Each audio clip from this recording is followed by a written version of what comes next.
All right. Okay, I hope everybody's having a wonderful day. So today we're going to do just a little bit, very quick presentation. So I hope it's up to what you're expecting. So this is our first research proposal presentation.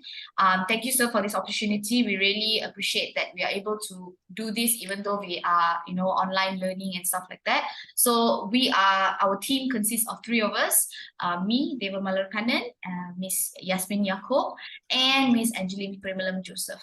Very unique name, all three of us, yeah? Okay, so I'm just going to pass the floor to Miss Angeline. So let her to continue with this presentation.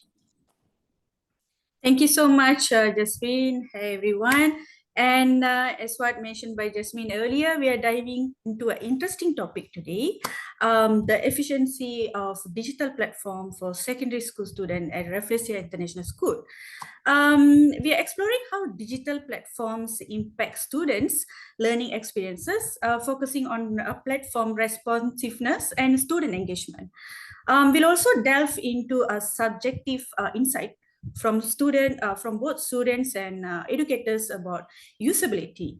Insight, also the effectiveness and overall satisfaction. So so what exactly are the digital platforms? So they are online systems that aid students, teachers, and school in learning teaching. So think about online classes, resources and communication tools. And also our study targets upper secondary students.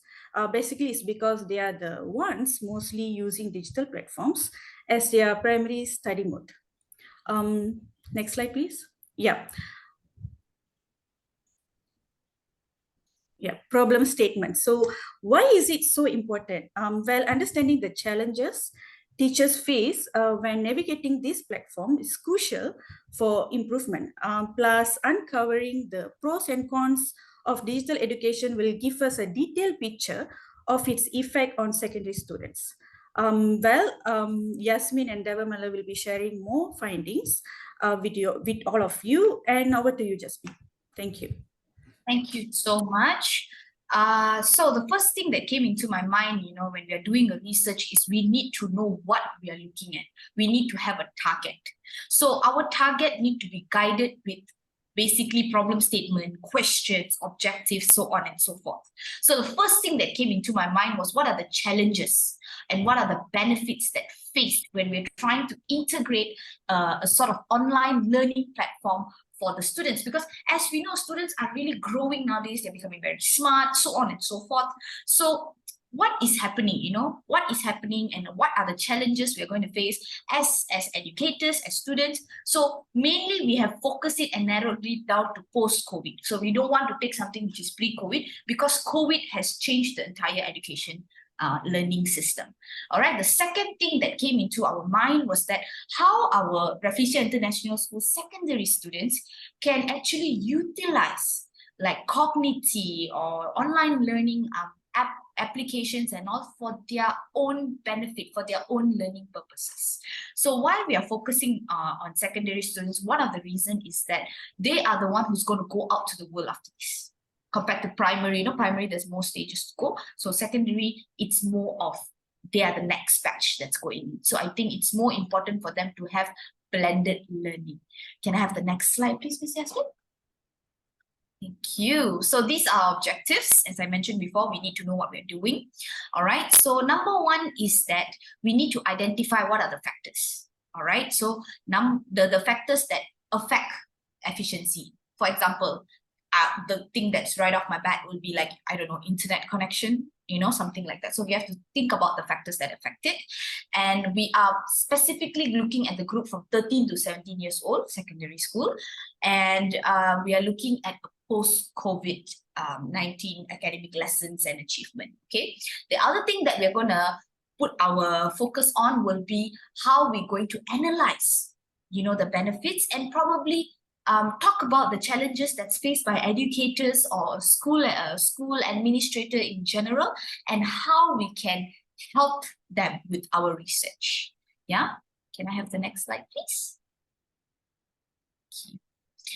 Okay, so literature review. So our focus will be on these studies done by one of the great researchers here. So we have talked about digital education policy. We have talked about how teachers are not having the literacy skill that we're looking for. We have talked about the demonstration, how we're going to utilize digital tools. And we're going to talk about how effective this blended learning maybe, or this online learning, online platform thing post pandemic. And we're going to look at efficiency, and we're going to look at how digital platform is actually helping students to achieve their target and meet their target on time. You know, we're saving time, we're saving a lot of energy, and students are getting more motivated to actually do. So we have found some research on that. So I'm going to pass it to my colleague, Ms. Yasmin, and she will do a wrap up for our presentation. Hi, Doctor. So for methodology, I would like to bring our attention to one of the latest research regarding digital platform, evaluating their efficiency. If we take a look at the study by Al-Shamari and Al-Halafawi in 2023, they did mention that the best way for us to conduct research for efficiency of digital platforms is by measuring both quantitative and qualitative data. Hence why we have decided to do a mixed mode design method. So for the qualitative method, we are going to do a narrative inquiry. We are going to start with purposive sampling method. So there are two types of criteria that we want to take a look, or two types of criteria we would like to choose among our educators. The first one would be they need to be teaching upper secondary classes, which is between the ages of 15 to 17.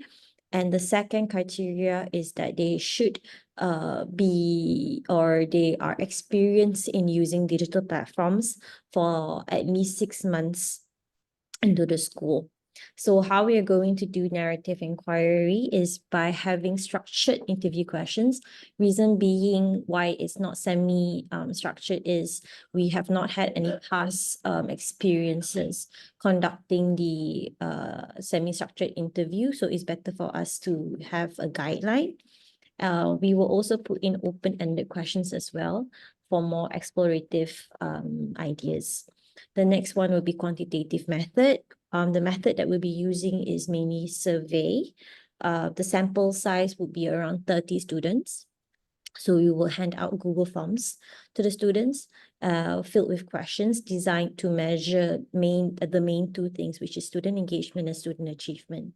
So within engagement itself, we want to see how often they are using digital platforms. Metrics would include the time spent as well as the frequency of visits. And then we will correlate it to their academic achievement. So this is of course post-COVID as well, plus with their satisfaction score. So before we started sending out the questionnaires, or even start forming, or after we start forming the interview questions, we will provide these questions to SMEs for them to evaluate how significant or how important these questions are in terms of validity and reliability. Next one would be, this is our Gantt chart. Currently, we have finished, we are right here presenting research proposal. So in terms of research topic, we are 100% complete. Overall, we are only 90% complete.